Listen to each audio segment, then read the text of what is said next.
Perhatian! Konten ini mengandung konsep esensi ilahiyah yang membutuhkan aspek pemahaman mendalam, yang kemungkinan hanya dapat diakses dengan keterbukaan hati dan pikiran, untuk mencapai tingkat pencerahan dan kesadaran yang lebih tinggi. Assalamualaikum warahmatullahi wabarakatuh. Salam sejahtera untuk kita semua. Rahayu, Namaste, Om Swastiastu, Namo Buddhaya, salam kebajikan dan sehat untuk kita semua. Malam hari ini kita kedatangan bintang tamu yang saya udah lama pengen banget untuk ketemu sama Mas Tunjung gitu. Jadi baru malam hari ini semesta memberikan waktu dan terima kasih Mas Tunjung malam hari ini sudah berkunjung ke tempat pembelajaran kita bersama di sini. Dan senantiasa malam hari ini kita akan banyak mendapatkan pencerahan, banyak mendapatkan esensial dan mudah-mudahan selalu bermanfaat dalam kesadaran kita. Karena malam hari ini kita akan berbicara special topik tentang spiritual awakening dalam perspektif Nusantara. Oleh karena itu tidak berpanjang lebar, kita kenalan dulu. Saya rasa udah banyak yang kenal lah ya, tapi tetap kita penting untuk introduction. Kita kasih tepuk tangan yang paling meriah untuk Mas Tunjung. Mas Tunjung, selamat datang. Kang Abu, terima kasih sekali, hatur nuwun, saya diundang di mimbarnya panjenengan. Luar biasa sekali. Jadi saya juga memantau dulu, saya ngefans ke jenengan pas waktu masih main sulap ya. Oh, itu jadi sekarang enggak. Jadi sekarang enggak dong. Jadi sekarang enggak ngefans. Oke, Mas Tunjung sekali lagi matur suwun. Kita seperti biasa akan ngobrol santai, relax gitu ya, dan saya rasa kita bisa menikmati ini dalam kesadaran, dalam konteks kehening suwung gitu.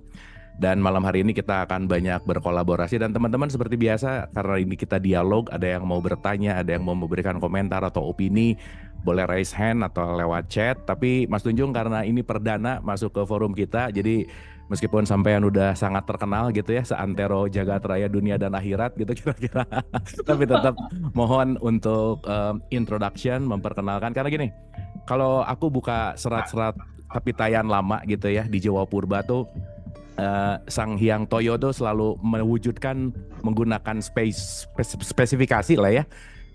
Perwujudannya itu pasti pakai to atau tu gitu. Karena nama sampean ini Tu Enjung. Nah, pasti tuh ada sesuatu gitu ya. Ada pesan-pesan ketuhanan di situ gitu kira-kira. Jadi saya rasa penting untuk Mas Tunjung tuh bisa sampai ke tahapan ini seperti apa. Jadi mohon introduction untuk memperkenalkan diri dulu untuk opening kita. Monggo, Mas. Oh, nggih, matur suwun, hatur nuwun semuanya, Kang Abu dan seluruh saudara-saudara sedulur dimanapun panjenengan berada, terutama yang berada di mimbarnya Kang Abu, yang hari ini berkat rahmat Tuhan semesta alam kita dipertemukan, bisa bertatap muka bersama, sungguh kemesraan dan kerinduan yang luar biasa bagi saya untuk mengenal dimanapun panjenengan berada. Saya ini ya sebenarnya biasa-biasa saja. Masa kecil saya ya saya paling seneng flora fauna, bermain layang-layang, main kelereng, main apapun. Saya asli dari Magetan, Jawa Timur. Kalau nanti sowan ke Jawa Timur atau ke Solo itu sangat dekat karena saya tepat di bawah Gunung Lawu gitu. Itu tempat tinggal saya. Saya dilahirkan dari seorang keluarga pengajar. Jadi bapak saya guru, ibu saya guru di sekolah SD. Jadi pada waktu itu saya concern, tertarik. Ibu adalah seorang Islam yang taat, bapak adalah penganut kejawen gitu. Jadi saya sangat berada di paradigma yang kadang membingungkan, tapi lama-lama saya mengerti saya harus bergerak di mana karena saya senang belajar dan senang sinau ya. Atau belajar, saya banyak membuka serat-serat kuno, saya belajar kepada para bini sepuh yang ada di sana. Yang suatu ketika saya itu waktu itu di Kediri, Jawa Timur, saya di petilasan namanya Sewo Mangleng. Nah, nggak tahu pada waktu itu saya di sana akhirnya mendapatkan sebuah titik balik dari kehidupan saya. Jadi saya menekuni ini karena saya cinta terhadap budaya, terutama di Nusantara ini. Saya sangat concern untuk ya berjuang masuk ke dalam untuk menggali apa sih yang ada di dalamnya. Itu kira-kira singkatnya. Terus baru saya merintis di jalanan pada waktu di Surabaya itu tentang Suruh Nusantara, dan itu yang membuat saya akhirnya merintis namanya Gudang Literasi di Surabaya, itu tentang anak jalanan yang saya mengajar mereka untuk memberikan buku-buku di taman kecil tentang kesadaran dan spiritual yang corak concernnya memang lebih ke Nusantara, Jawa. Itu Mas Kang Abu. dan Oke. saudara-saudara. Thank you, terima kasih Mas Tunjung. Tadi saya sangat tertarik dengan background Mas Tunjung di mana dibesarkan dalam wilayah Islam dan kejawen gitu ya. Dan tadi Mas Tunjung bilang agak confused atau bingung gitu ya dalam konteks di Ya, sini. Pasti kebingungan itulah yang saya rasa dan saya yakin semua itu mendapatkan sebuah titik pencerahan itu karena harus bingung dulu gitu ya. Karena kebingungan lah yang akan membawa kita menuju ke dalam gitu. Nah, titik balik apa sih Mas Tunjung yang ngebuat Mas Tunjung tuh jadi begini gitu ya dalam konteks tadi sampai bikin gudang literasi lah. Itu kan pasti ada sebuah spiritual action atau spiritual feel yang Mas Tunjung tuh bangun lah dalam tanda petik gitu. Monggo silakan. ya sebenarnya hal itu ketika saya lakukan, walaupun dinamikanya yang terlihat di ranah eksternal itu seakan-akan tidak baik atau tidak oke, tapi ada suatu rasa yang benar-benar ketika saya lakukan itu sangat-sangat menyenangkan dan ringan.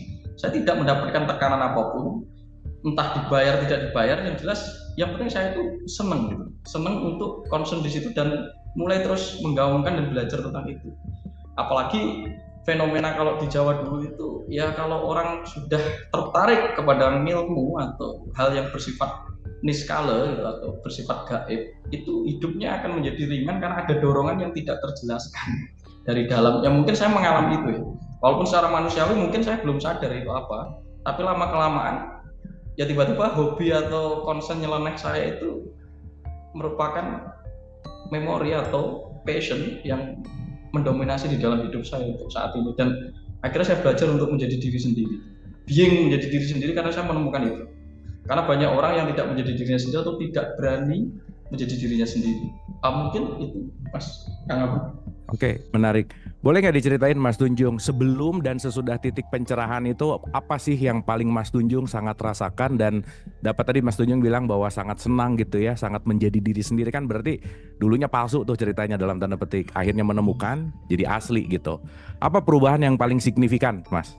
Monggo. Setidaknya kesadaran itu membuat saya menjadi orang yang tahu cara menghayati atau merespon diri saya sendiri. Jadi kalau dulu banyak komplain, sekarang komplainnya sudah mulai menyusut dengan sendirinya. Karena sebenarnya apa yang dilakukan setiap kita ini adalah ulah kita sendiri terlepas sadar dan tidak sadar. Tapi ketika saya mulai bergerak dalam kesadaran, saya menggali ada talenta atau passion saya sendiri yang mungkin itu anugerah yang membedakan setiap manusia. Jadi saya menjadi diri saya sendiri itu lebih pede, dalam arti lebih stabil. Ketika ada dinamika itu lebih cepat kembali ke titik nol atau semereh atau semarah, kira-kira begitu Mas. Oke. Jadi lebih stabil lah ya, lebih bisa cepat ke center gitu ya. Iya betul. Jadi nggak terlalu banyak komplain dan mendengarkan apa kata orang lah. Oke. Dan tadi menarik tentang Mas Tunjung bilang tentang budaya gitu ya. Saya rasa kita penting untuk menekankan kata budaya dulu karena mungkin masyarakat itu masih banyak yang mengenal bukan budayanya tapi produk budaya gitu Mas. Jadi dengar budaya itu tiba-tiba tarian, dengar budaya itu tiba-tiba baju daerah gitu ya. Dengar budaya itu tiba-tiba lukisan ya. Itu oke sebagai produk budaya gitu. Padahal once kita memahami kata budaya dari budidaya gitu, budi itu esensialnya adalah spiritualitas gitu. Apa sih yang bisa Mas Tunjung elaborasi tentang budaya itu apa dan apa yang dilakukan Mas Tunjung terhadap budaya itu gitu. Monggo. Oke, jadi ketika kita berbicara tentang budaya ya mungkin banyak dari para pakar bahkan ilmuwan itu mendefinisikan bahwa budaya itu didefinisikan secara intelektual dengan bahasa bla bla begitu. Tapi saya menemukan bahwa budidaya atau budaya itu berasal dari bahasa Sanskerta dalam arti juga mempengaruhi Jawa kuno. Bahwa budaya jelas ada daya, kita ini diberikan daya atau seluruh piranti ilahi atau piranti kesemestaan. Saat kita mampu memberdayakan daya keilahian itu secara optimal, kita akan menjadi pendaya gunaan budi. Dari daya membudi, ketika membudi menjadi konsekuensi eksternal, yaitu mahakarya atau aktivitas. Nah, paling sederhananya bagi saya, budaya itu adalah ekspresi dari puncak kecerdasan atau kesadaran manusia pada level tertentu.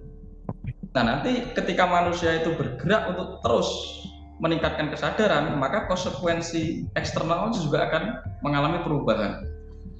Jadi yang disebut keluhuran atau adiluhung itu ketika manusia itu mampu menembus kesadaran kepada puncak tertingginya lalu mengekspresikan sikap pakarti. Pakarti itu adalah ekspresi dari budi. Karena daya sudah dikelola, dan menjadi budi akan menjadikan namanya pakarti atau ekspresi di ranah eksternal atau fisik yang kita sering sebut sebagai adab.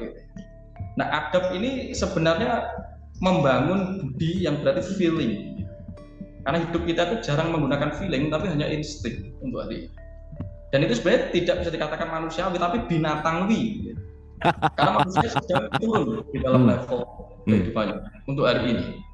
Dan menjadi binatang itu ya berarti limit. Luang geraknya pada hidup ini limit. Dia tidak pernah menjalani hidup sepenuhnya, setengah-setengah. Ini yang membuat kita tidak serius dan menjadi bahagia untuk menemukan kestabilan hidup kita. Karena kita tidak mendayagunakan apa yang sudah dianugerahkan dalam diri kita. Dan jarang untuk hari ini kita melihat Kang Abu, orang yang diberdayakan untuk mengenal talentanya sendiri, piranti-piranti canggihnya sendiri. Tapi kita hanya diajak untuk membelah sesuatu di luar diri kita dengan sains, intelektualitas, dan menggunakan sistem, belief system atau kepercayaan. Tapi tidak pernah mencari solusi ke dalam dirinya sendiri, di mana kehidupan itu sebenarnya jumeneng atau lenggah di sana atau berdenyut di dalam, bukan di luar. Nah, nanti hasilnya kan produk itu kan banyak ya. Jadi produk-produk itu kita tidak bisa mengeklaim bahwa kebaya itu paling unggul, batik itu paling unggul. Kita simak dulu, kita eksplorasi dulu. Kenapa kita memakai batik dan kain-kain?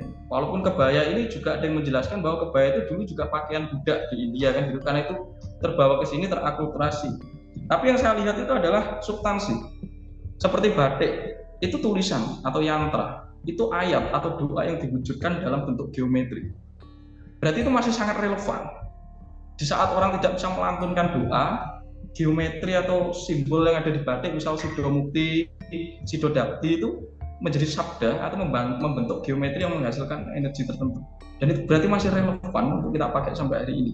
Yang tidak relevan silahkan ditinggalkan karena itu primitif.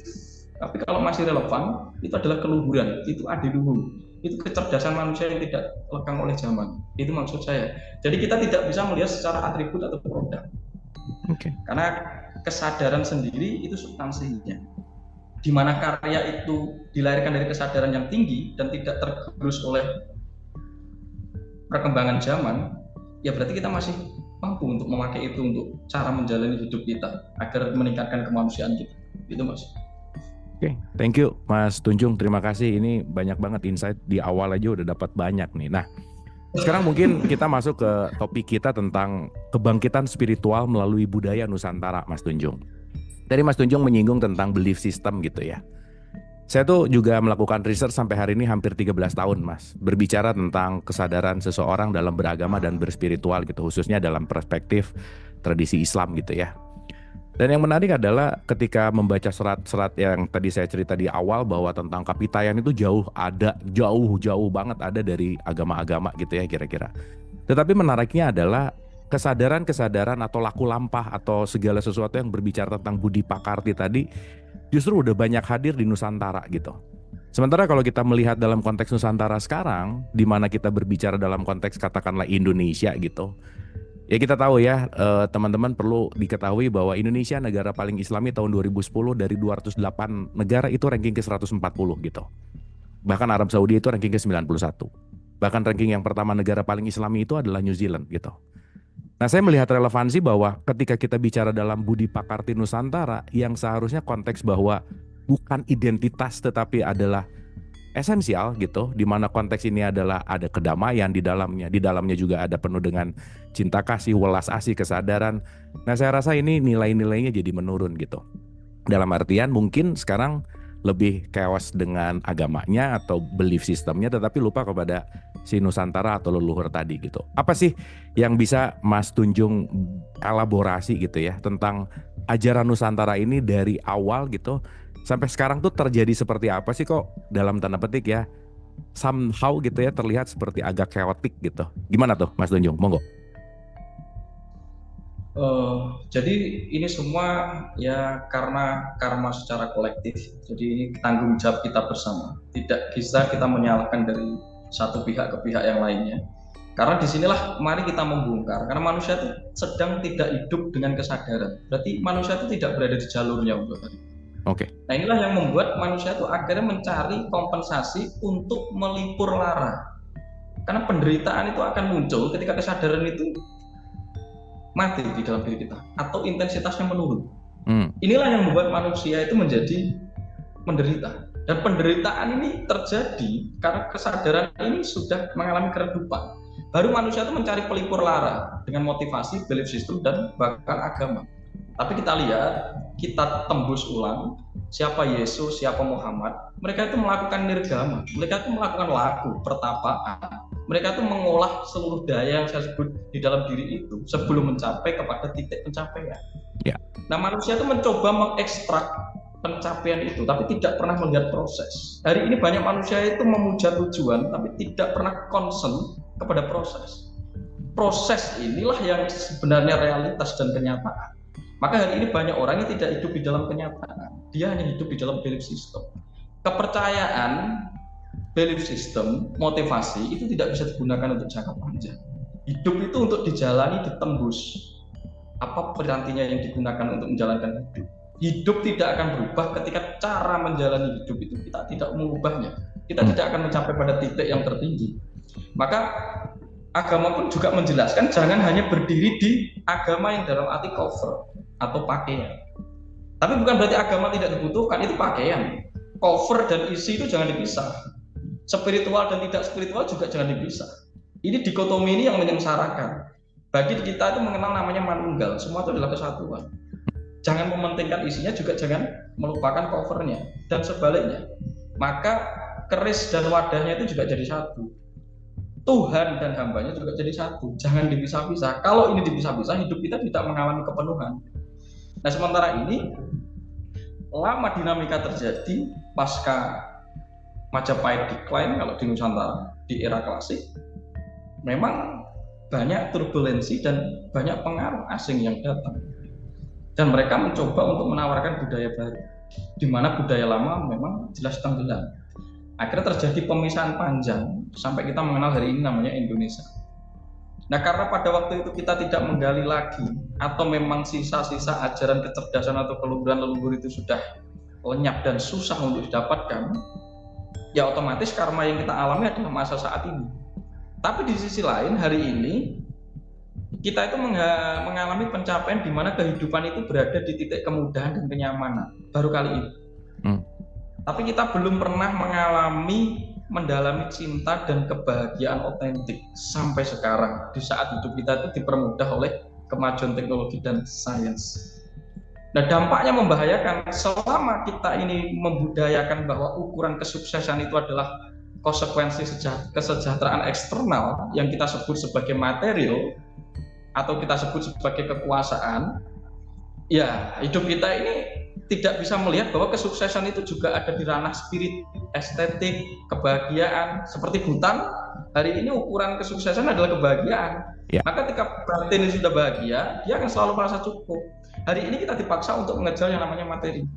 Nah, di saat ini hanya gara-gara kita itu berburu kesejahteraan material atau eksternal, kita sedang mengancam memusnahkan planet yang kita huni. Dan sebenarnya adalah surga yang potensial. Tapi kita hancurkan bersama. Kita mengompensasi dengan ayat-ayat suci yang kita tidak pernah mengeksplorasi di balik ayat suci itu apa. Maka kesadaran itu penting. Kalau tidak salah di kitab suci juga menjelaskan yang lebih utama dari kitab itu akal, pendayagunaan budi atau kesadaran. Karena kebenaran yang ditulis di kitab suci itu akan menjadi tafsir liar ketika respon kita terhadap kitab suci itu salah atau melenceng. Kesadaran berarti atau akal itu sangat dibutuhkan untuk mentafsir atau membaca suatu tulisan. Nah, ini yang sebenarnya harus kita eksplorasi lebih mendalam, dan leluhur itu tidak hanya mencoba mentransfer atau menginisiasi kesadaran ini melalui tulisan yang bersifat tulisan serat, tapi juga banyak tulisan yang bersifat energetik atau energi. Jadi ada pesan-pesan niskala yang sebenarnya saat kita itu mau melatih untuk mengakses itu, memberi jeda sejenak saja, kita mampu menghayati atau merasakan tulisan-tulisan alam semesta itu. Cuma hari ini kita tuh dibudayakan untuk hidup terlalu instinktif, tidak lagi menggunakan feeling. Dan ini yang membuat kita mengalami distorsi. Ketika kita menderita, kita mencari kompensasi namanya agama, karena agama menawarkan surga. Tapi kalau surga yang diceritakan di sana mengiming-imingi tentang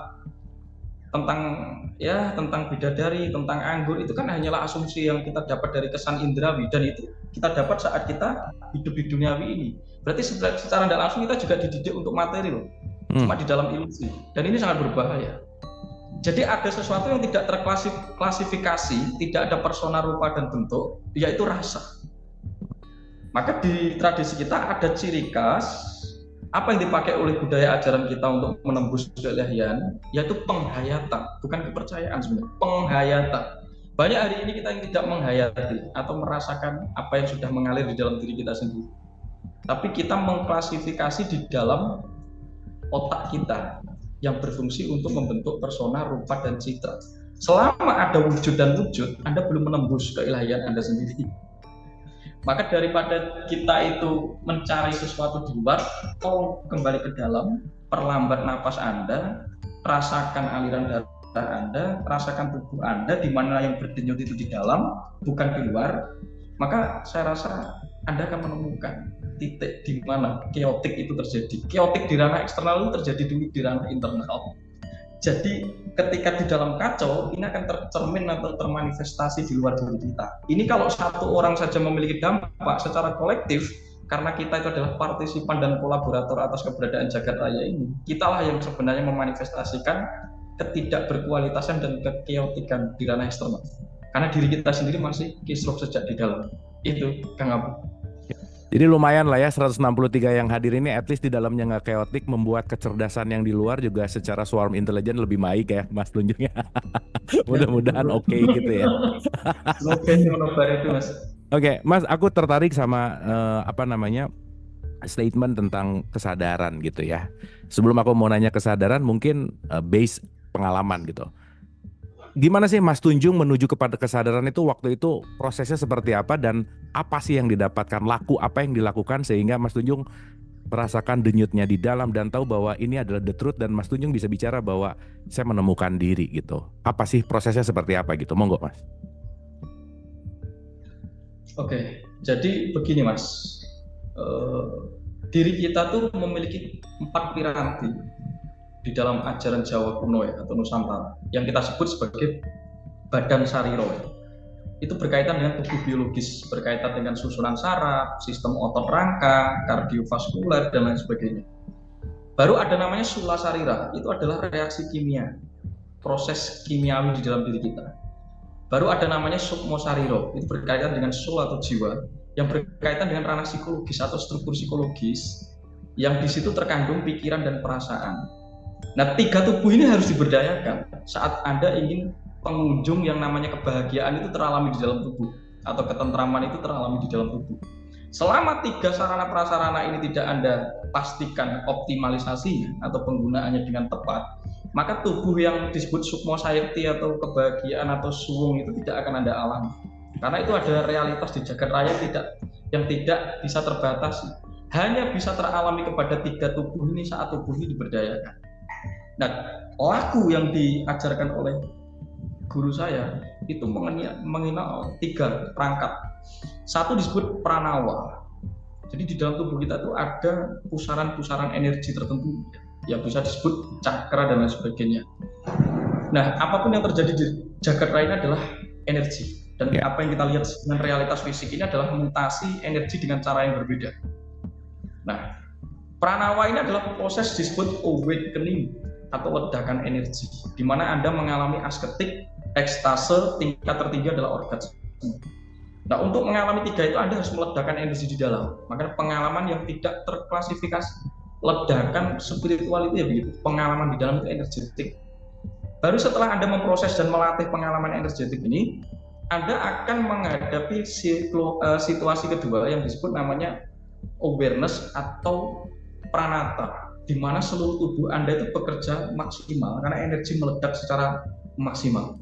Nah, di saat itu tingkat persepsi atau kewaskitaan Anda itu menjadi tajam. Anda mampu merespon lebih dalam dan lebih luas daripada kesan indrawi Anda. Fungsinya sangat optimal dan clarity atau jernih. Nah, ketika awakening dan awareness itu sudah teralami, Anda belum bisa menjelaskan apa itu pengalaman yang Anda jelaskan. Maka Anda butuh knowledge, atau butuh ilmu, atau butuh knowledge untuk knowing, untuk mengalami dan menjelaskan apa yang Anda alami. Maka disebut consciousness. Nah, consciousness itu berkaitan dengan panggrahita.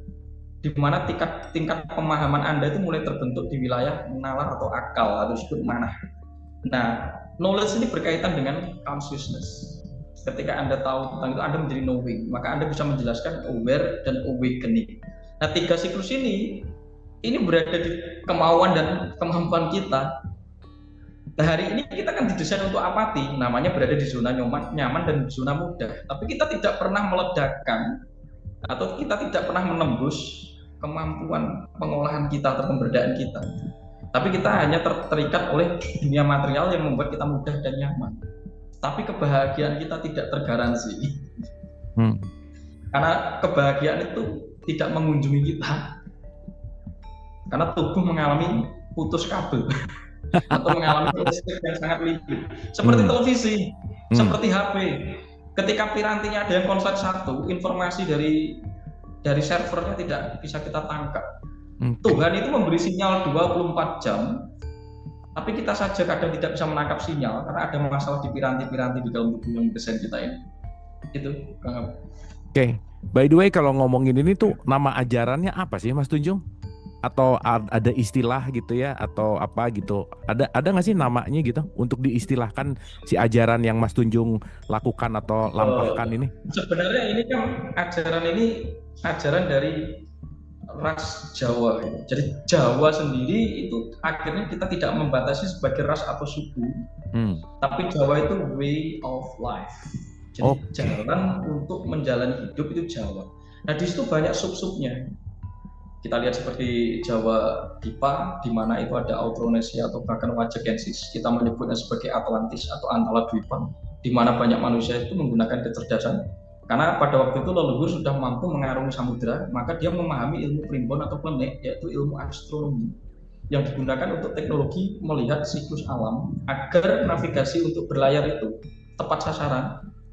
Baru nanti ada eranya nama Siwa Buddha atau di era Jawa Buddha itu sudah ada pengaruh dari Hindu kuno. Walaupun dugaan saya Hindu ini juga terinspirasi dari Wajakensis. Karena banyak yang datang ke sini di era Sriwijaya dan Mataram kuno ya, dengan berguru kepada Jenara Badra yang dianggap empu atau biksu. Padahal waktu itu mungkin bagi saya juga sudah penganut Jawa kuno Kapitayan. Baru periode terakhir Kejawen, itu gabungan antara ajaran Nusantara Jawa dengan ajaran Islam dan Nasrani.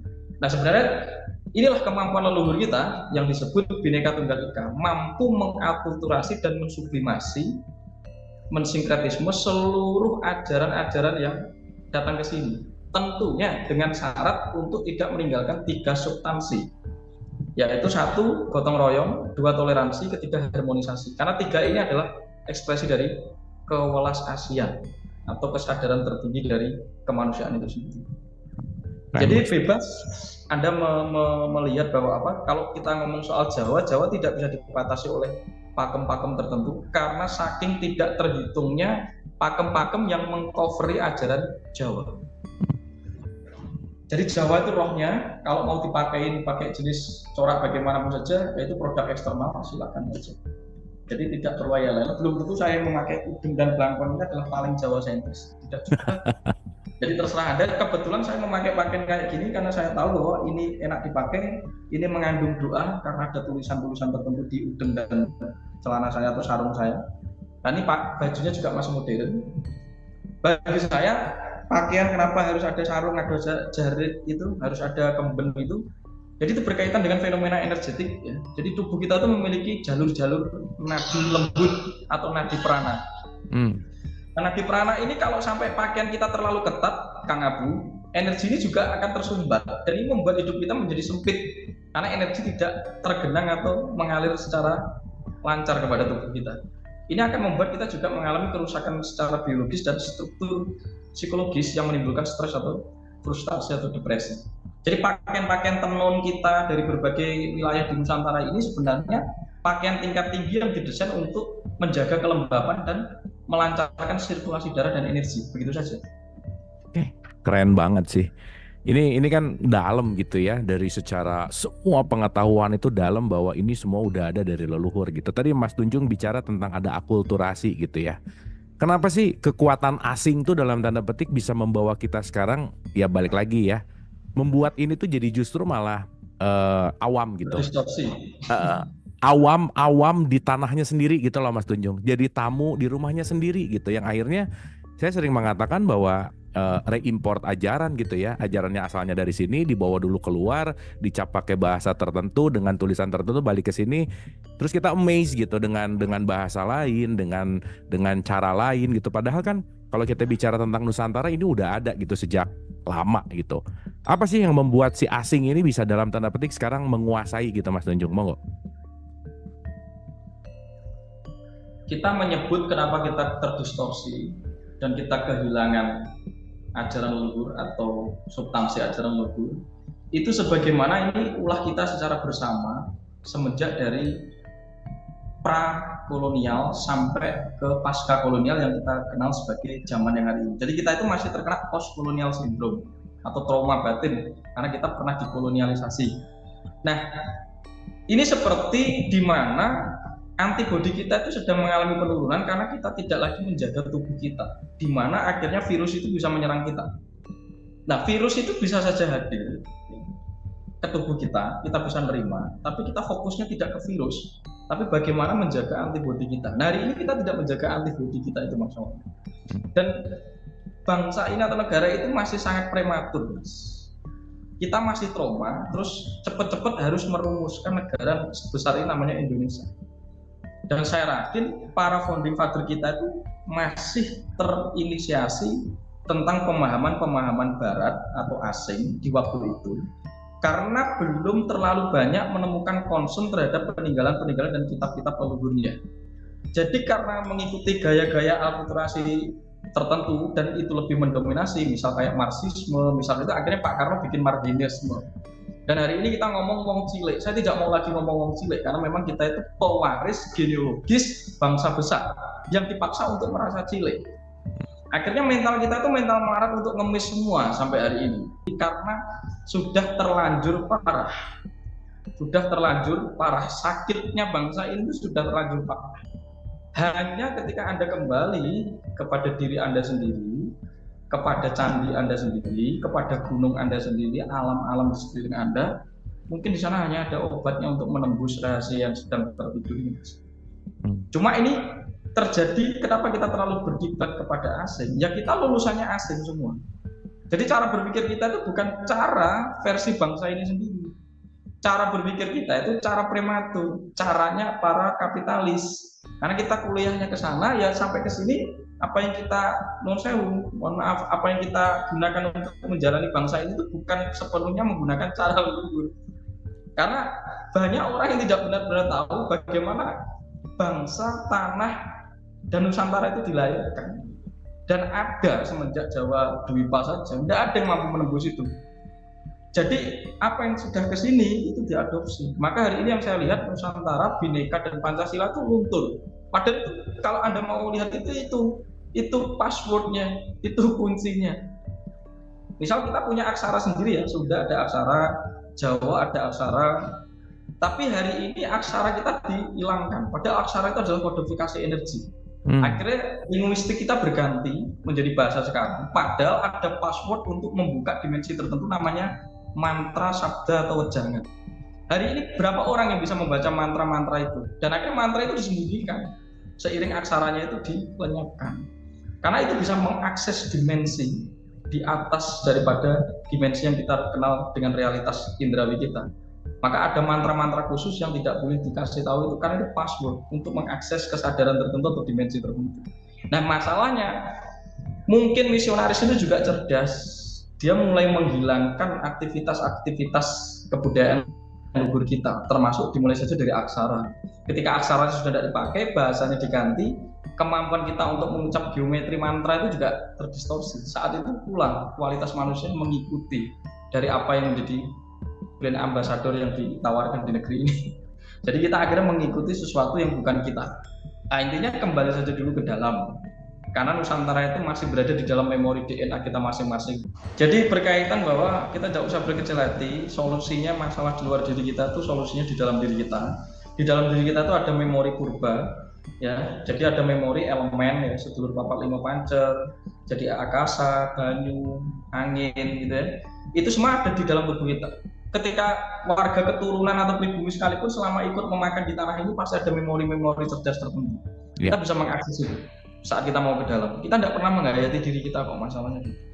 Jadi intinya nggak peduli saya corak identitasnya agamanya apapun, tapi ingat roh kita itu adalah kesadaran yang disebut Jawa. Jawa itu ngerti, Jawa itu wise, Jawa itu dunung, Jawa itu pemahaman tertinggi, Jawa itu makrifat. Terserah Anda mau menyebut dengan kata apapun, tapi substansinya itu. Oke, keren Mas, keren, thank you. Tadi menyinggung kita sedikit ke teologis Mas Tunjung. Dalam perspektif ini gitu ya, apa yang bisa Mas Tunjung elaborasi tentang Tuhan dan agama gitu ya? Karena kan saya rasa kalau kita bicara dalam konteks apapun itu agama adalah jembatan gitu ya. Cuman sekarang ketika orang menuhankan agama, akhirnya dia lupa di jembatan, merasa udah sampai gitu. Yang akhirnya kalau kita bicara tentang Bhinneka Tunggal Ika lah atau toleransi lah, justru sekarang kalau kita bicara mayoritas ya toleransi ini justru malah jadi tidak terlihat dengan begitu baik lah ya dalam tanda petik itu, dengan adanya mudah mengkafirkan orang lah misalkan, merendahkan orang dan seterusnya gitu. Gimana nih relevansi ini yang bisa Mas Tunjung lihat dalam konteks ketuhanan dan keagamaan gitu? Monggo Mas. Jadi budaya yang kita anut hari ini di dunia modern itu adalah budaya pembatasan. Jadi kita hari ini mulai membatasi sesuatu yang tanpa batas, yang mungkin kita sebut Tuhan itu sendiri. Bisa jadi kita itu hanya memuja asumsi atau keyakinan kita terhadap Tuhan, bukan substansi Tuhan itu sendiri, Mbak. Maka saya berkata bahwa ada konsep hamba dan Tuhan. Hamba itu adalah orang yang dianggap rendah, budak, lemah, tidak bisa berbuat apa-apa, sedangkan Tuhan itu ada di atas dan memiliki kemampuan otoritas yang semaunya sendiri untuk menindas yang di bawah. Nah, akhirnya kita diajak untuk menyembah. Nah, di Jawa atau Nusantara sendiri tidak menggunakan kata menyembah, tapi menembah. Itu mengalami atau melebur menjadi satu. Atau paling gampang kesetaraan. Karena kita adalah kekasih bagi Rumi. Di Islam menyetarakan bahwa kita adalah kekasih. Ya tentunya caranya kekasih itu tidak eksploitasi dan menindas. Dan kita juga harus melihat, semenjak kita itu menjadi hamba, kita akan menyembah dengan asumsi mental bahwa kita itu harus melayani. Otoritas kecil melayani yang besar itu perbudakan. Ketika kita tahu penghayatan terhadap diri kita sendiri, maka ilahi atau Tuhan itu sebenarnya melayani 24 jam kita, bukan kita yang melayani Tuhan. Nah, hari ini kita harus melihat otoritas besar itu pasti melayani yang kecil, ibu kepada bayi atau anaknya, pemimpin kepada rakyatnya, guru kepada muridnya. Tapi dibalik, kalau otoritas kecil ini yang melayani yang besar, ini perbudakan. Dan inilah harus kita mulai elaborasi atau eksplorasi bahwa Tuhan itu tidak hanya ditaruh di altar doa, tidak hanya diletakkan kepada asumsi-asumsi yang terbatas, karena kita akan memuja asumsi atau asumsi kita sendiri dari paradigma doktrin tertentu. Coba Anda menembus saja, tanpa ada kata Tuhan, Anda mulai merasakan tubuh Anda seluruhnya, Anda akan mulai merasakan sistem atau sirkulasi Tuhan. Di situ Anda tidak butuh lagi definisi tentang Tuhan, karena Anda sudah sibuk tenggelam untuk melebur dan mengalami Tuhan. Itu Mas. Ya, keren Mas, keren. Banyak yang ngomong tapi nggak mengalami gitu ya, dan itu menarik sekali. Ya, gimana? Karena Tuhan jadi bisnis perdebatan jangka panjang. Ya, tapi ada marketnya sih Mas, ya udah aja ya. Mau gimana lagi? Karena tujuan kita juga material itu ya. Jadi ubah tujuan kita jangan material atau terlalu duniawi. Oke, mungkin sedikit lebih elaborasi ke sini. Kita tahu ada satu statement yang sangat terkenal tentang mengenal diri, mengenal Tuhan gitu. Gimana tuh Mas? Ya. Gimana mengenal diri untuk mengenal si tanpa batas itu gitu, monggo. Jadi ada kata man arofa nafsahu faqad arofa rabbah gitu ya. Salah gitu. Jadi di situ ada sebuah kata, barang siapa mengenal dirinya dia mengenal Tuhan. Mengenal itu kan menghayati dan merasakan. Hari ini kita sudah merasakan diri kita sendiri. Ketika kita tidak pernah sibuk untuk merasakan diri kita, menghayati diri kita tidak akan pernah bersyukur. Dan salah satu password untuk memasuki surga itu adalah syukur. Di tempat indah sekalipun, ketika Anda tidak memiliki kemampuan untuk meresponi dan merasakan surga, Anda tidak akan pernah bahagia juga. Barangkali ketika hari ini Anda pindah ke tempat yang indah Anda sebut surga, Anda tetap menghancurkan surga karena mental Anda sama. Anda tidak memiliki kemampuan untuk merasakan surga. Sudah di surga kita tidak sadar, ini berbahaya juga. Tempatnya indah sekalipun tidak menjamin pengalaman kita untuk menjadi bahagia dan benar-benar merasakan surga. Jadi surga itu ahli surga yang masuk, ahli yang mampu merasakan surga. Bukan dihitung karena pahala. Jadi yang mampu terlatih mengalami surga sejak dini, ya dia akan mendapatkan garansi pengalaman surga dimanapun tempatnya. Bahkan ketika, mohon maaf, dimasukkan neraka pun dia tetap mengalami surga. Karena neraka tidak mampu menembus orang yang sudah mau menjaga pengalaman surga di dalam dirinya sendiri. Karena surga bukan tempat, surga adalah pengalaman. Nah hari ini ketika banyak orang takut masuk neraka, tapi orang secara tidak langsung sudah terlatih menderita sejak dini kok. Udah di neraka ya maksudnya ya? Terus itu nyicil untuk masuk neraka.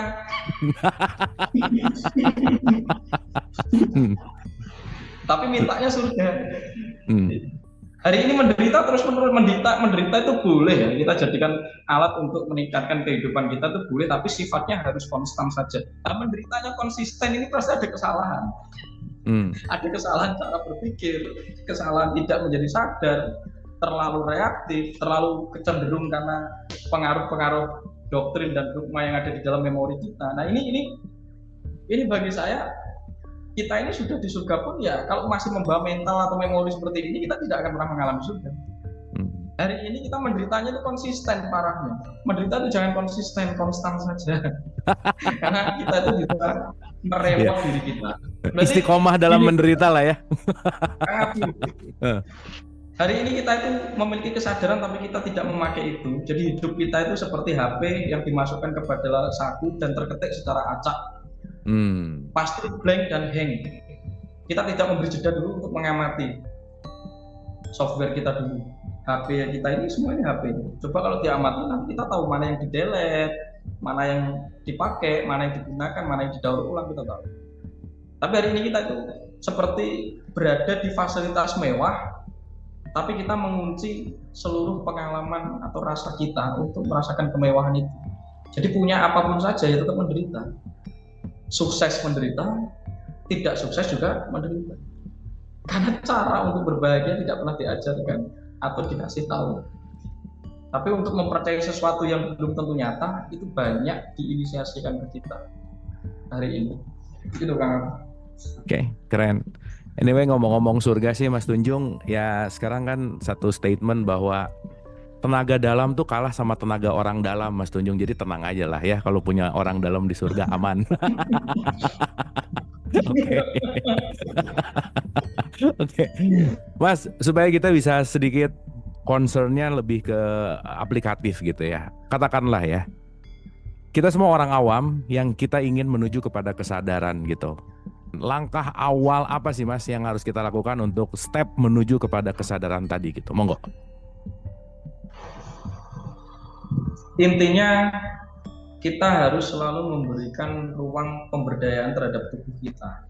Minimal mendiamkan sejenak untuk menghayati tubuh kita.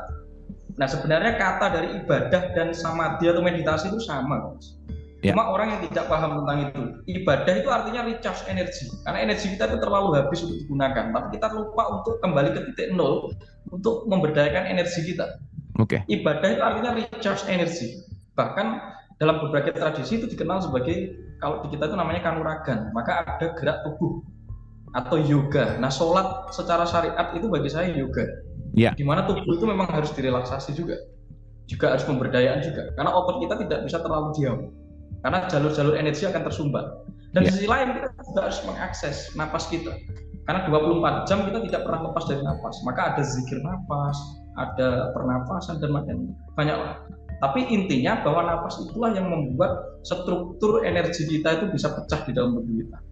Dan kita bisa memanage atau mengumpulkan bahkan menggunakan energi secara tepat. Nah hari ini banyak manusia yang menggunakan energi secara boros. Dan dia tidak tahu cara recharge. Karena ibadah yang dipakai sekarang walaupun kelihatannya khusyuk, sebenarnya itu hanyalah formalitas dan ritualis. Jadi tidak substansial. Banyak ritual-ritual budaya juga dilakukan tapi tidak substansial, hanya mengikuti formalitas dan adat tertentu saja. Ini juga menjadi masalah. Nah makanya saya sarankan adalah melatih secara optimal tubuh kita dengan diam saja, atau Anda menghadap ke matahari pagi, itu juga Anda terkoneksi. Karena kita hari ini tidak pernah terhubung oleh saudara kita, sedulur papat lima pancer ya, atau 5 elemen yang jelas-jelas itu berdampak dan mendesain hidup kita.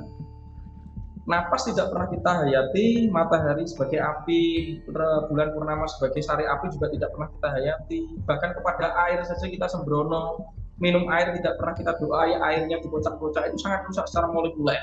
Dan itu ketika kita minum, itu juga mempengaruhi struktur energi di dalam, bahkan seluruh hormon kita juga akan kacau, tubuh kita juga akan kacau. Itu saja paling dasar, yang paling substansial. Kembali ke alam, kembali ke 5 elemen itu oke. Saat Anda ingin terhubung dengan akasit atau akasa, yang malam hari silahkan lakukan meditasi atau sholat tahajud, kan itu sebenarnya tradisi yang sudah diajarkan dari kebijaksanaan kuno. Yang hari ini pemahamannya mulai bergeser. Kenapa kita harus bangun jam 12 malam waktu setempat? Karena kita akan mengakses akasa atau bobo akasa disebut akasik. Disitulah antah kirana terbuka, di mana Anda berdiam, bertafakur saja, bertawasul saja, Anda terkonek. Sebelum tidur, diamkan tubuh Anda untuk menghayati nafas, dan Anda harus mulai melihat bahwa Anda itu bukan orang yang ada di sekeliling Anda. Anda ya diri Anda. Anda bukan anak Anda bukan istri, Anda bukan pekerjaan Anda. Coba itu letakkan sebelum tidur 20 menit saja. Selama 14 hari, pasti akan mengalami fenomena dramatis dan perubahan tertentu secara energi dan mempengaruhi emosi dan kualitas pikiran kita. 14 hari. Jadi orang itu tidak mau meningkatkan intensitasnya, hanya formalitas. Udahlah, sholat pokoknya cepat-cepat, yang penting sudah dijalani. Tapi tidak benar-benar menghayati sholatnya, begitu ya. Jadi sholat itu pokoknya formalitas, sudah. Ini sela-sela waktu saya sudah penting, yang penting sudah sholat.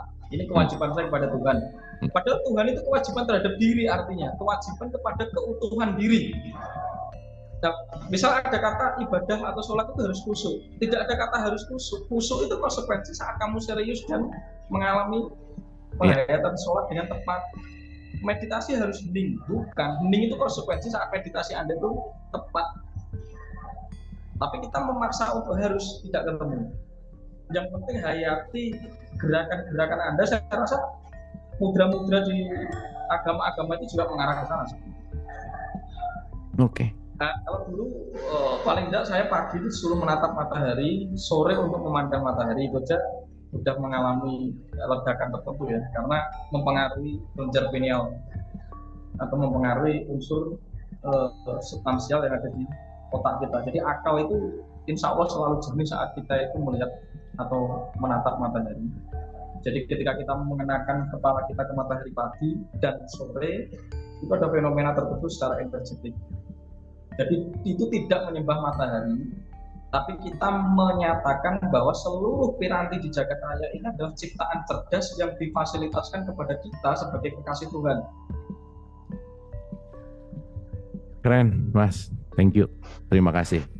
Mungkin ini pertanyaan terakhir dari saya. Kita udah 24.2 ya. Teman-teman silahkan kalau mau ada pertanyaan. Seperti biasa kita akan dialog. Kita tahu fenomena spiritual trap, Mas. Jebakan Batman spiritual ini juga lagi musim gitu ya. Dimana orang tiba-tiba masuk tarekat terus jadi nuhanin gurunya lah gitu. Masuk tarekat satu yang akhirnya jadi ngebenci orang lain lah gitu kira-kira. Dan seterusnya.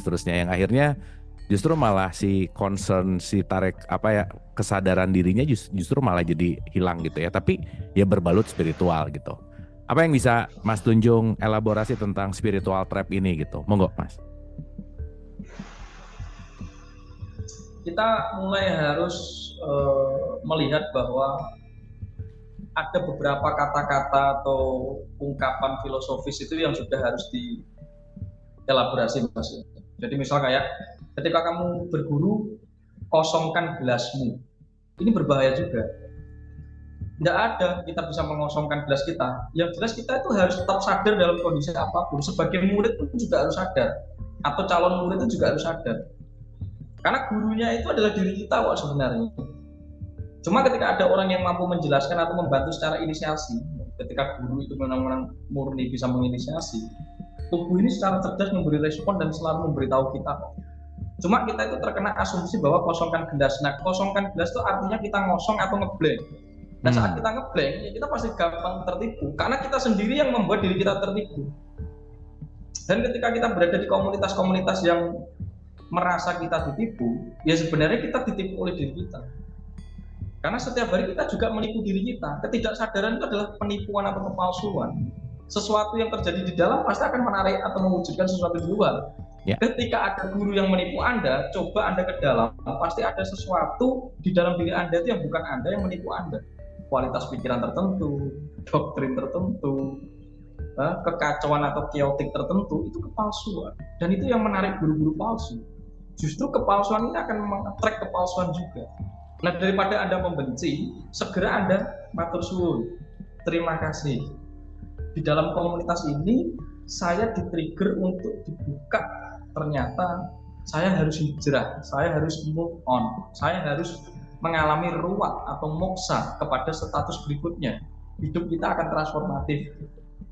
Jangan dijadikan itu ganjalan, justru kita malah sambat, bundel, benci, dan berlarut-larut. Ini yang tidak kita sarankan, yang tidak efisien untuk kita jalani. Jadi manusia itu memiliki kemampuan namanya transformatif.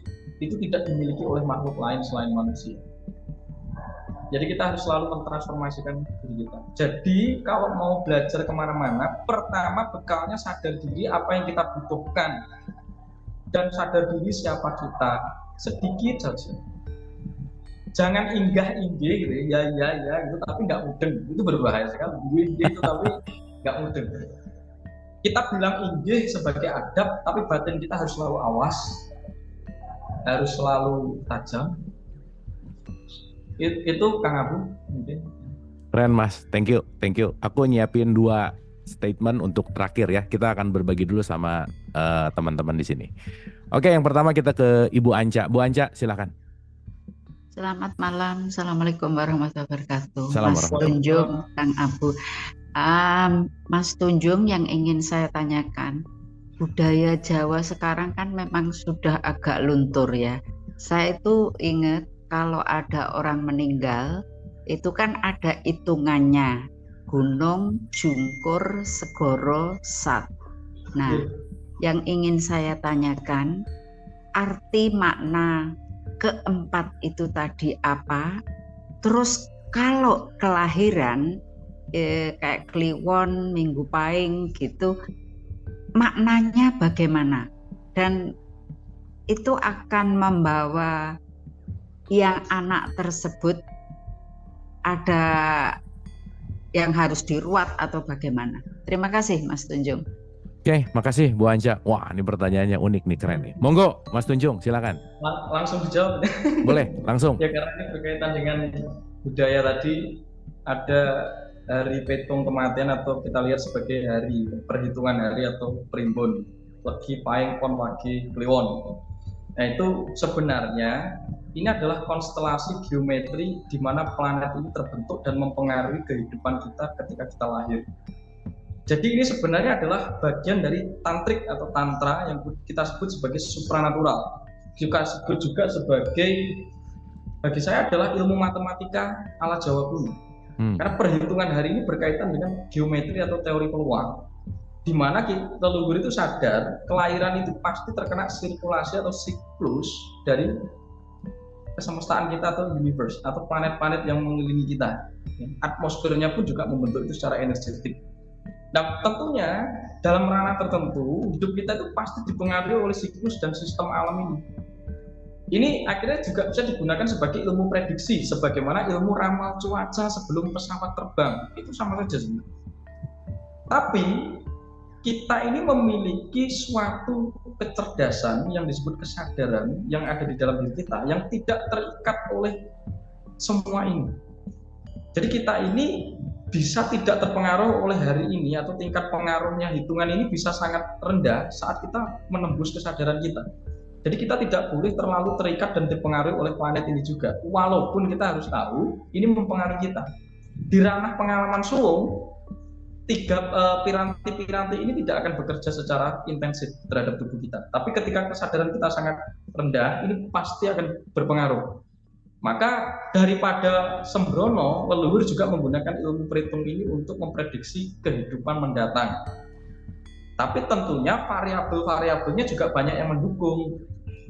Nah, kita juga tidak boleh berkiblat dan melekat kepada hitungan geometri ini. Ini hanya sekedar ilmu prediksi. Berarti kesadaran kita tetap harus menjadi penuntunnya. Oke, misalnya orang berweton pahing itu duduknya di selatan atau kidul. Itu kalau di kekuatan kita, pahing ini berkaitan dengan sedulur papat namanya api. Juga bisa disebut sebagai amarah, ya, atau juga bisa sebagai merajapati. Jadi ini memiliki kemampuan polaritas yang sangat panas. Karakternya pasti menggebu-gebu, bisa panas. Dan ini kita lihat sebagai prediksi. Tapi kalau kita bisa memiliki kesadaran, kita bisa menunggangi ini untuk mentransformasi kehidupan kita. Ini weton. Ini karakter yang dilihat secara geometri tertentu di pada tubuh kita. Tapi kita memiliki roh atau kesadaran yang bisa merepresi intensitas pengaruhnya di dalam diri kita. Maka ilmu weton ini tidak akan berguna lagi kepada orang winasis misalnya, atau orang yang sudah berkesadaran atau sudah ma'rifat. Tapi bukan berarti ini klenik. Klenik ini ilmu matematika.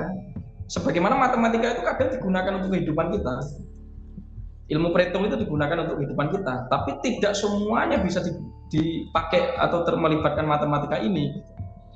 Nah, akhirnya ketika ada fenomena kematian, ya tadi gunung, sungkur, segoro, asap, itu dihitung dari jumlah weton. Misalkan minggu pahing itu 14, dihitung gunung, sungkur, segoro, asap. Nah, biasanya kalau harinya itu genap, itu jangan buruk, karena pasti hitungannya sampai kepada titiknya yang buruk. Misalnya gunung itu dipersonifikasi atau dipersonakan sebagai hal yang bersifat kejayaan, kedikdayaan. Sebagaimana gunung itu tinggi, maka orang ini pasti akan memiliki tingkat kesejahteraan secara material. Terus sungkur itu berarti terjatuh. Segoro itu luas juga bagus. Asat itu kekeringan juga tidak bagus. Akan mengalami short rezeki atau mengalami kekacauan mental. Tapi kita tidak bisa melekat kepada ramalan ini karena ini prediksi. Nah, ramalan ini bisa terpengaruh saat kita mengikuti atau mempercayainya atau tersugesti. Ini juga ikut membantu untuk memanifestasikan ramalan itu. Misalkan hari ini Kang Abu atau Ibu, saya lihat Mas saya ke depan ini rezeki saya lancar apa tidak. Ketika saya melihat seorang penujung yang memiliki kemampuan okul, ini okultis ya bagi saya, ini disebut okultis atau klenik. Itu teknologi sebenarnya bagi saya atau sains. Orang bisa melihat, oh rezekimu akan lancar, Mas Abu, dan kamu akan untung. Karena hari ini jenengan dalam kondisi senang dan bersyukur. Tapi malamnya sudah pindah lagi menjadi gelisah, ya variabel yang ditarik untuk termanifestasi, ya kemungkinan takdir yang buruk. Ini sebenarnya sangat fluktuatif. Makanya harus stabil untuk memanifestasikan hal tertentu, itu harus stabil. Itu berkaitan dengan okultis ini tadi. Nah, kembali kepada fenomena kematian, saya rasa dipengaruhi dari hitungan itu tadi, konstelasi hukum alam. Jadi ada kecenderungan orang yang diprediksi mati di hari-hari tertentu itu akan mengalami fenomena tertentu, yaitu karena ada konsekuensi medan energi dan konstelasi alam tertentu yang memungkinkan orang itu mengalami kenaasan saat kematian. Ya sebenarnya orang yang mati itu sudah terlepas dia itu menjadi energinya negatif atau positif, ya yang mati tidak merasakan, yang hidup yang masih merasakan, kan itu. Jadi yang hidup inilah yang harus terus sadar meningkatkan kemampuannya. Kalau yang mati ini cuma berganti menjadi kumara atau energi. Ketika nanti energinya negatif, itu tersetel kepada orang yang hidup, wah dianya sedih, dia masih menangis. Ya tetap yang masih hidup yang merasakan, yang sudah mati tidak merasakan. Cuma sirkulasi energi itu mempengaruhi alam kita dan yang masih hidup. Maka disebut pengganggu atau disebut durga atau negatif yang bersifat rendah, yang bisa mengikat mental kita atau mempengaruhi kesadaran kita karena berkaitan dengan resonansi energi. Tapi saat kita bisa meruat atau membersihkan atau merepresi itu, kita pun juga akan bisa mudah untuk bertransformasi. Saran saya, matinya itu harus bahagia. Jadi biar tidak mengganggu nanti yang masih hidup, evolusi yang masih hidup biar tidak terganggu. Gitu saja sebenarnya. Gitu. Okay. Jadi yang ribet tuh yang hidup sih sebenarnya ya. Ya yang hidup. Yang punya free will kan yang masih hidup. Ya udahlah, ini yang 153 emang masih ribet lah ya, nggak apa-apa sih. Thank you Bu Anca, pertanyaannya asik, terima kasih. Berikutnya Mas Ari Setiawan, monggo Mas, silakan. Selamat malam Mas Tunjung. Halo. Malam. Ada pertanyaan buat Mas Tunjung. Pangapunten Mbah, enten pertanyaan niki. Yang pertama, kesadaran itu apakah benar yang sering kita sebut orang yang beruntung? Itu yang pertama. Yang kedua itu bagaimana cara kita melihat seseorang yang sudah menemukan kesadarannya sendiri secara lahiriah dulu, Mbak. Bon, Oke. itu aja dulu. Ya, Oke. terima kasih. Bagaimana melihat secara lahiriah? Ya, secara lahiriah orang yang udah berkesadaran gimana gitu ciri-ciri atau mungkin indikator atau parameter. Monggo. Saya tidak bisa mendefinisikan bagaimana melihat orang yang kesadarannya secara lahiriah itu bagaimana kalau kesadarannya memang oke. Tapi mungkin hari ini dibantu saintis tertentu yang sudah merisetkan itu di ranah olahraga atau apa itu ya, seperti David Hawkins, silakan Anda menggunakan pattern itu. Tapi untuk melihat kesadaran orang itu kita juga harus menggunakan rasa kita kalau bagi saya. Ya. Karena terkadang ada orang yang dianggap lugu, tidak bisa berbicara atau sangat intelektual ya, atau dia seperti orang lugu, seperti orang-orang yang tinggal di pegunungan atau apa, mereka mistikus semua, mereka pasti memiliki kesadaran tertentu dalam pengalaman batin. Cuma mereka tidak mampu mengartikulasikan pengalaman mereka karena mereka tidak terintelektualisasi kan gitu. Tapi kalau kita bisa merasakan energinya, itu jelas berbeda dengan seseorang yang masih memendarkan vibrasi tertentu. Nah bagi saya, kesadaran ini berkaitan dengan vibrasi tertentu, bukan dari gimmick indrawi yang bisa kita tangkap, tapi sense. Kita harus menggunakan feeling atau rasa, karena pasti ada resonansi tertentu. Itu paling simpelnya, dan itu pun juga tidak bisa dimutlakan bahwa yang paling benar. Kadang orangnya yang sadarnya tinggi, tapi kitanya yang tidak mampu merasakan getarannya juga ada kan. Maka kita juga harus eling lawas podo itu harus setara. Itu orang yang bertingkat rendah sampai orang yang tingkat winasis, ya mantranya cuma eling lawas podo itu, atau berlatih untuk selalu sadar atau eling, karena untuk mendeteksi, untuk menavigasi kehidupan di alam material ini. Jadi itu Mas Ari. Terus kita sebut kesadaran itu selalu dikatakan sebagai kata atau untung atau bejo. Ya itu bisa memungkinkan, karena orang yang sadar itu orang yang selalu hidup di dalam jalurnya. Orang yang hidup di dalam jalurnya itu untung. Hari ini setiap piranti kehidupan ini sebenarnya sudah berada di jalurnya. Hanya manusia sebagai khalifah ini sedang tidak ada di jalurnya. Maka kita menyatakan, Mas, bagaimana menyolusikan masalah bumi? Bukan, masalahnya adalah manusia, bukan bumi. Bumi tidak pernah bermasalah, tapi semenjak ada manusia menjadi masalah manusia ini di bumi. Jadi PR-nya latih tubuh kita untuk mengalami fenomena energetik, seluruh anugerah di dalam tubuh kita, pirantinya juga kita berdayakan. Kesadaran ini akan teralami kepada tubuh kita. Ketika kesadaran ini terus teralami atau mekar ke dalam diri kita, semuanya ini akan berdampak. Planet kita itu juga akan lestari dan sadar.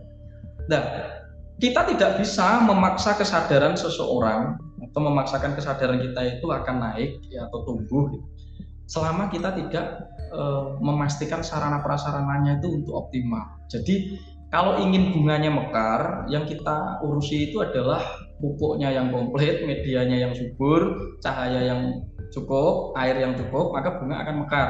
Jadi kita latih nih fenomena secara energi, emosi, fisik, dan pikiran ini kita latih, kita gerakkan, kita olah, maka akan melahirkan suatu kemungkinan di mana kesadaran itu ngerembes atau teralami di dalam diri kita. Inilah yang disebut kerjasama, manusia yang ikhtiar, Tuhan yang mengabulkan. Jadi Tuhan dan manusia itu setara, karena kekasih yang mengabulkan itu juga tidak akan pernah bisa mengabulkan atau memanifestasikan kalau manusianya tidak berupaya atau memastikan sarana prasarananya. Jadi ketuhanannya tidak teralami kepada diri manusia. Oke, berikutnya kita ke Mas Jainur Rohman. Anyway, tadi menarik gitu ya, bahwa concern tentang kesadaran gimana cara ngelihatnya, ya sama kayak gini lah Mas Tunjung. Orang yang pakai baju takwa tuh belum tentu orang takwa gitulah kira-kira ya. Jadi jangan tertipu sama pakaian gitu intinya. Oke, kita ke Mas Jainur Rohman. Silakan, Mas. Terima kasih Mas Kang Abu. Juga Sugeng Dalu Mas Tunjung. Nggih, Sugeng Dalu Pak. Ya, kaku kalau ngomong.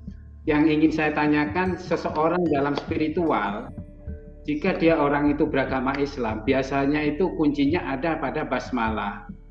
Basmalah itu ya akumulasi terhimpun pada satu titik bak. Makanya setiap orang spiritual biasanya juga akan mengerti agama-agama lain ada kesamaan di atasnya itu. Contohnya juga Kristen. yaitu antara salib horizontal dan vertikalnya ada titik balik yang menurut Mas Tunjung itu pembuka kesadaran. Titik baliknya itu. Bahkan di ajaran kejawen di Islam itu ada dulur papat lima panca. Yang ditanyakan ini Mas Tunjung, kesamaan-kesamaan ini sebetulnya ada satu frekuensi titik temu gimana kalau di dalam kejawen itu Tunjung. Saya ingin tahu dan minta ilmu ke Mas Tunjung. Monggo Mas Tunjung. Terima kasih juga Kang Abu. Oke, titik temunya ya. Monggo Mas Tunjung, silakan. Oke, matur suwun Pak. Sebenarnya ini bukan wilayah saya untuk menjawab tentang itu ya. Mungkin Kang Abu nanti juga harus menambahkan. Jadi saya concernnya itu kan di Jawa, terus kalau memang diajak untuk ke agama Islam itu, ya saya sedikit saja pemahaman saya bahwa ba itu kan ringkasan dan itu pasti juga lahir dari aksara. Karena aksara H atau ba itu keluar dari tenggorokan kita, di mana tenggorokan itu adalah di mana sabda yang diteruskan dari bahasa rasa. Nah, ketika sabda itu terjadi, konon jagat raya itu juga terjadi dikarenakan sabda atau getaran tertentu. Nah, maka ketika kita melantunkan Bismillahirrahmanirrahim, bis itu adalah vibrasi pertama atau getaran. Irrahmanirrahim, getaran pertama itu berwujud primordial, maskulin feminin. Rohman, Rohkim itu kasih sayang. Dimana ketika Rohman dan Rohkim itu menjadi jalan yang mendampingi kita setiap saat, menjadi manusia itu tidak pernah ada masalah. Dan menjadi manusia bukan masalah. Karena hanya dipenuhi dengan rasa serah, berserah, syukur, bersyukur, nerimo ing pandum, atau selalu celebrate kepada kehidupan ini yang selalu memberi kita apa adanya. Termasuk sedulur papat lima pancer itu bukan kita batasi dengan definisi konyol bahwa itu adalah guardian angel atau pendamping. Seluruh hidup kita ini gotong royong yang mendampingi kita, mulai dari tingkat partikel, atom, angin, udara, semua pendamping kita saat kita sadar. Itu perewangan semua.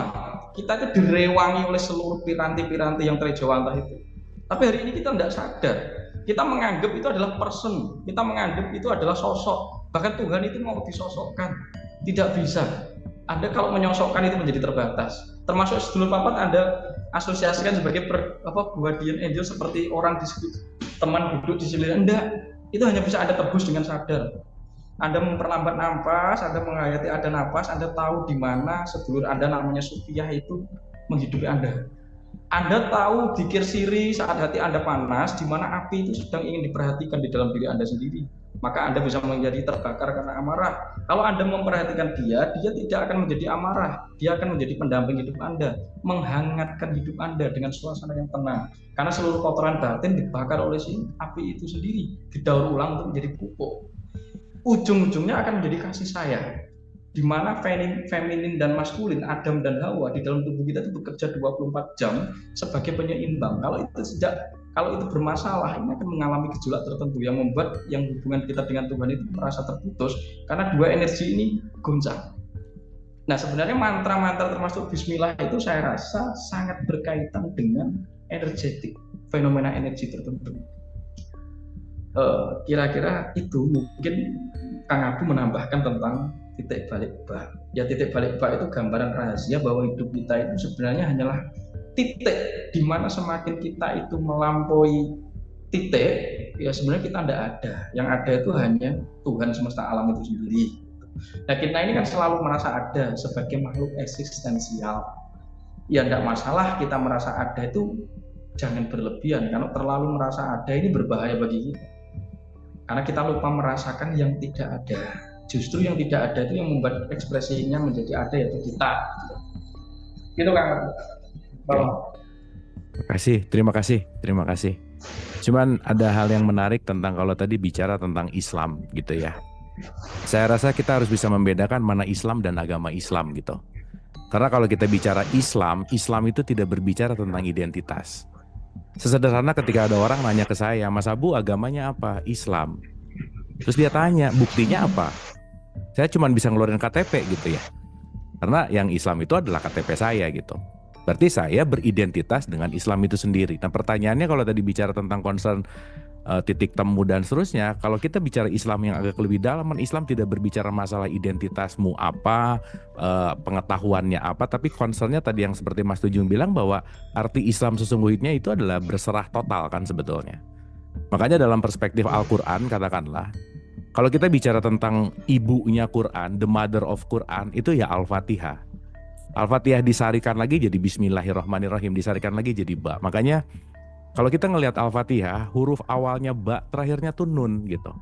Itu cuman tinggal mindahin titik bawah, tapi berisi menuju kepada titik wadah yang concernnya adalah bagaimana kita mengosongkan wadah gitu. Nah jadi relate banget sih sebenarnya kalau kita bicara dalam konteks ini, ya nggak bisa dibahas dalam waktu 5 menit sih ya bahasan ini. Tapi terima kasih Mas Tunjung, ini sangat mengelaborasi bahwa semua yang kita lalui itu jembatan gitu. Tapi jangan lupa bahwa setiap jembatan itu adalah titian untuk menuju kepada titik gitu. Dimana jangan-jangan kita sibuk dengan jembatannya tapi nggak nyampe-nyampe. Yang bahaya sekali lagi saya ulang-ulang bahwa kadang-kadang yang udah di jembatan ini udah ngerasa nyampe gitu. Bahwa agama adalah jembatan, pengetahuan adalah jembatan. Semuanya tuh concernnya adalah bagaimana menyampaikan kita. Dan pada akhirnya ya titik sampainya adalah kita semua. Dan saya selalu gitu ya, memiliki sebuah paradigma. Saya selalu mengambil satu statement bahwa jalan kembali kepada Tuhan itu sejumlah ruh yang ditiupkan gitu. Jadi kita semua punya jalan masing-masing yang saya rasa gak usah terlalu sibuk dan usil sama jalan orang lain gitu. Karena pada akhirnya kita akan menemukan jalan kita masing-masing dan pada akhirnya kita akan menuju kepada titik yang sama gitu. Saya rasa itu aja sih Mas Tunjung. Mudah-mudahan nanti kita bisa elaborasi lebih dalam lagi gitu. Ini ada pertanyaan menarik Mas dari Mas Chandra. Ini keren banget dan ini 4 pertanyaan mirip lah. Bagaimana cara mengajarkan kesadaran pada anak kecil? Nah, ini asik nih yang punya putra-putri yang masih kecil gitu misalnya. Bagaimana cara mengajarkannya gitu? Monggo, Mas. Jadi saya sebenarnya sudah membahas di channel YouTube saya di Suro Nusantara itu tentang parenting. Mungkin nanti bisa dilihat di sana. Saya akan membahas secara singkat. Jadi kita itu terlalu memiliki egoistis untuk mengajarkan. Mengajarkan ini menjadi nafsu. Bisa jadi cara kita atau keinginan kita untuk mengajarkan itu adalah eksploitasi. Anak-anak kita itu adalah ciptaan yang sempurna, yang hari ini rusak oleh cara-cara paradigma kita untuk terlalu mengoreksi mereka. Hari ini kita tidak sadar mengoreksi ciptaan yang sempurna. Seharusnya orang tua dan guru ini harus dikoreksi dalam pendidikan tertentu. Karena banyak anak yang stres oleh ulah orang tua ini. Kita seakan-akan melihat bahwa anak-anak ini tidak akan pernah berdaya ketika tidak ada orang tuanya yang terlalu mengkoreksi. Ini berbahaya juga. Jadi generasi yang terjadi sekarang adalah generasi traumatik sebenarnya yang saya lihat. Jadi tujuan dari kesadaran ini adalah membawa anak-anak kita itu tertata dulu sesuai ritme alamiahnya. Jangan mengintervensi sejak dini terlalu berlebihan. Dan kita juga harus berani mengakui ketika mereka tidur, kita harus berani mengakui secara tidak egoistis bahwa kita itu sebenarnya tidak tahu apa-apa terhadap anak kita itu. Jangan merasa kita lebih tua, kita merasa segalanya dan lebih bisa otoriter memperlakukan mereka dengan pengetahuan kita.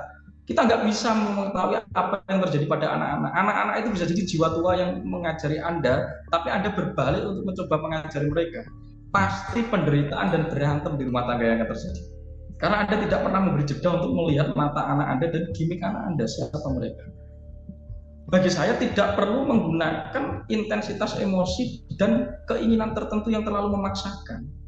Anda cukup selalu melihat, ya sudahlah, Anda lepaskan resonansi positif saja, selalu beri kepercayaan kepada anak Anda. Hari ini Anda tidak pernah percaya kepada anak Anda. Ketika Anda tidak pernah percaya kepada anak Anda, vibrasi yang dia tangkap adalah permusuhan. Di saat Anda mulai permusuhan sama anak Anda tidak akan berhasil untuk mentransfer apa yang sedang Anda kehendaki. Nah, hari ini banyak anak itu yang justru pergi keluar jauh curhat dengan temannya daripada orang tua dan gurunya karena muak dengan sistem yang tidak tepat. Orang tua hanya mewariskan kekonyolan yang sama kepada generasi hari ini. Dan sebelum mengajari anak-anak kesadaran, coba tembus kesadaran kita sendiri, guru-guru dan kita ini tembus dulu kesadaran kita. Maka secara tidak langsung, secara alamiah, secara natural, mekanismenya akan terjadi sendiri kok.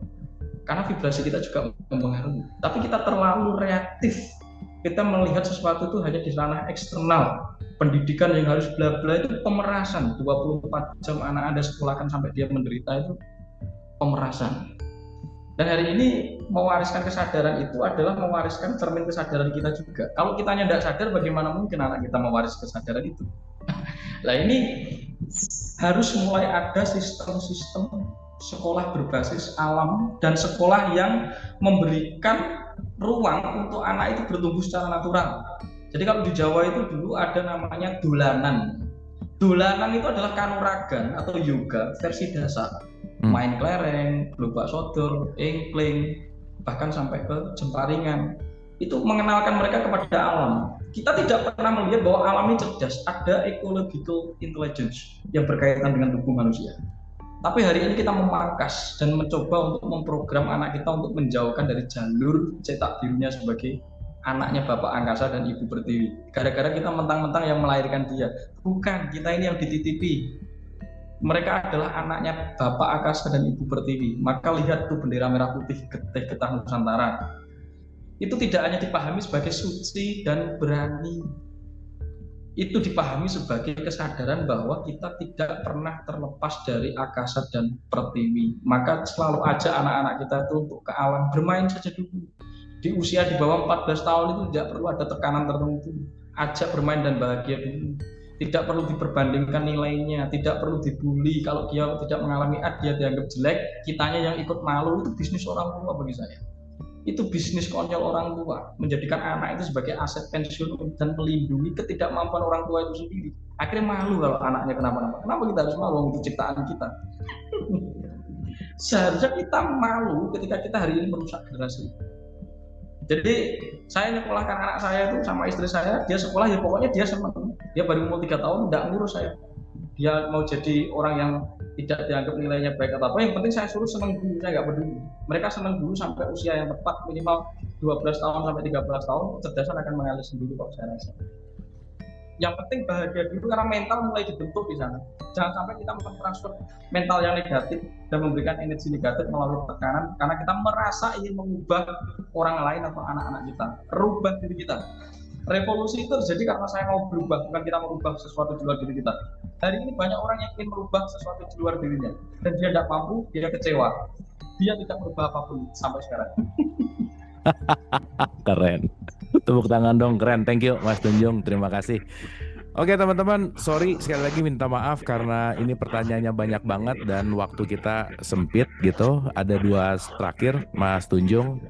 Dari semua apa yang Mas Tunjung pelajari, dari mulai kesadaran apapun itu, sekarang action apa dan apa yang Mas Tunjung lakukan untuk tetap terus meningkatkan kesadaran secara sendiri dan kolektif gitu? Apa sih usaha-usaha atau upaya-upaya Mas Tunjung dalam meningkatkan kesadaran ini gitu? Monggo Mas. Mulailah untuk merubah diri kita. Saya katakan revolusi terjadi karena kita mau merubah diri kita dari yang lama dengan yang baru. Transformasi individual itu lebih penting ya, karena itu menjadi akar dari transformasi masyarakat. Hari ini kita dibudayakan untuk menjadi makhluk sosial. Itu artinya biar ketergantungan. Karena sebenarnya kita bukan makhluk sosial, kita itu human being, manusia sejati. Kita harus merubah diri kita karena kita sel dari masyarakat atau jagat raya ini. Kalau hari ini kita tidak bisa mengubah diri kita akan memiliki nafsu untuk mengubah dan menolong orang lain. Saya tidak punya nafsu dan menolong orang lain untuk hari ini. Saya hanya ingin menjadi diri saya, kemudian menginspirasi orang lain. Dan hari ini jadilah inspirator bagi banyak orang ketika Anda mulai merubah diri Anda sendiri. Ya, saya kira begitu. Jangan terlalu ingin merubah sesuatu di luar diri Anda kalau Anda tidak bisa merubah diri Anda. Oke. Thank you Mas Tunjung. Ini bukan pertama dan terakhir kan, Mas? Oke ya. Pesan-pesannya ya semoga kita semua menjadi inspirasi dan menjadi secercah mata air yang akhirnya bisa membuat kehidupan ini selalu tidak mengalami kekeringan atau kehausan. Kita benar-benar bisa mengalami kesegaran, gairah hidup, kebersyukuran, pendalaman batin, keseimbangan kedewasaan, dan bijak sadar menjalani hidup sebagai anugerah, bukan sebagai kutukan. Mas. Oke. Thank you. Terima kasih. Sekali lagi boleh tepuk tangan untuk Mas Tunjung. Mas, sehat selalu. Jangan lelah untuk menginspirasi, dan yang paling pasti jangan lelah juga kalau nanti kita diajak ngobrol lagi gitu ya. Dan mudah-mudahan acara malam hari ini ada sesuatu yang bisa teman-teman dapatkan gitu ya, sesuatu hal yang mungkin jadi insight ataupun jadi apa, tapi saya rasa malam hari ini kita kenyang, kita banyak dapat gitu. Jadi point of view yang kita bisa dapatkan malam hari ini adalah mengenal diri gitu. Karena begitu mengenal diri pasti kita percaya diri. Kalau udah percaya diri pasti jadi tahu diri. Kalau udah tahu diri pasti tidak akan menjual diri. Jadi terima kasih, semoga bermanfaat. Wabillahi taufiq wal hidayah. Assalamualaikum warahmatullahi wabarakatuh.